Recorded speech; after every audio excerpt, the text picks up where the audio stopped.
Microsoft's head of artificial intelligence says he is alarmed by the rising cases of a phenomenon dubbed as AI psychosis. It's a non-clinical term used to describe those who rely so heavily on chatbots, such as Copilot or ChatGPT, that they become convinced something imaginary is real. Zoe Kleiman reports. Hugh from Scotland says he became convinced that he was about to become a multimillionaire after turning to an AI chatbot to help him when he lost his job. It began by giving him practical advice, but ended up telling him that a book and a movie about his experience would make him more than £5 million. The more information that I give the chatbot, the more it would say, "Oh, this treatment's terrible. You should really be getting more than this." And it would ask me for more information. I would feed it more, and the number would just get higher and higher. It would go from 10 grand to into the millions, basically. Hugh already had mental health problems and ended up having a breakdown. He says taking medication made him realise the money wasn't real.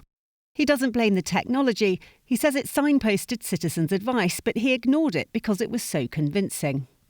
AI psychosis is a non-clinical term to describe people who start using chatbots like ChatGPT, Grok and Claude and start to lose touch with reality. I've had messages from people convinced that the tech has fallen in love with them, or think they've unlocked a secret human inside it, or even think it's deliberately trying to harm them. A survey of 2,000 UK adults carried out for Bangor University's Emotional AI Lab found that 57% thought it was strongly inappropriate for the tech to identify as a real person if asked.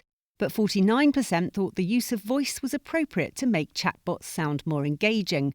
20% thought children under the age of 18 shouldn't use AI at all. We as professionals and doctors may start having to ask people when we see them in clinic how much AI they're using, how it's affecting their lives, just like we would for smoking, alcohol.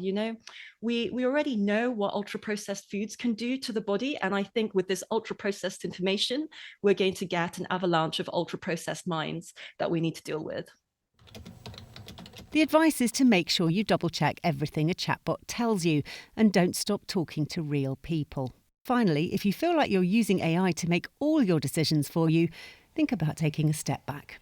Zoe Kleiman, BBC News.